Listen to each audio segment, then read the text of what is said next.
இதனை தாராளமாக வாரம் 2 முறை எடுத்துக்கொள்ளலாம். ஆனால் அதனை சரியாக பார்த்து வாங்க வேண்டியது அவசியமான ஒன்றாக பார்க்கப்படுகிறது.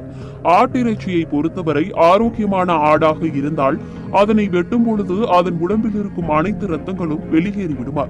ஏற்கனவே இறந்த ஆட்டை வெட்டும் பொழுது அதன் உடலில் இரத்தங்கள் அப்படியே வெளியேறாமல் இருக்குமா.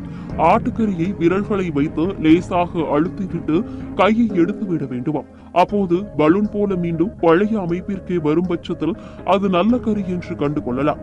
கையை வைத்து அழுத்திய இடத்தில் பள்ளம் போல அமுங்கிவிட்டால் அந்த கறியை வாங்க வேண்டாம். அதே போல மட்டனை தோல் பகுதியை நீக்கிவிட்டு வாங்க வேண்டும்.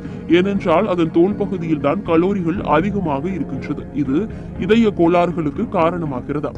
ஆட்டுக்கறி வெட்டப்பட்டு 5 மணி நேரத்திற்குள் வாங்கி சுத்தம் செய்து சமையலும் செய்து சாப்பிட்டு முடித்து விட வேண்டுமா.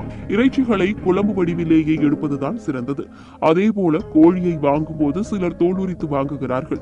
ஆனால் தோலுடன் சமைப்பதுதான் சிறந்தது என்கின்றார்கள். அதே போல நாட்டுக்கோழி கறி என எது செய்தாலும் குக்கரில் நிறைய விசில் வரும் வரை வேக வைக்க கூடாதா.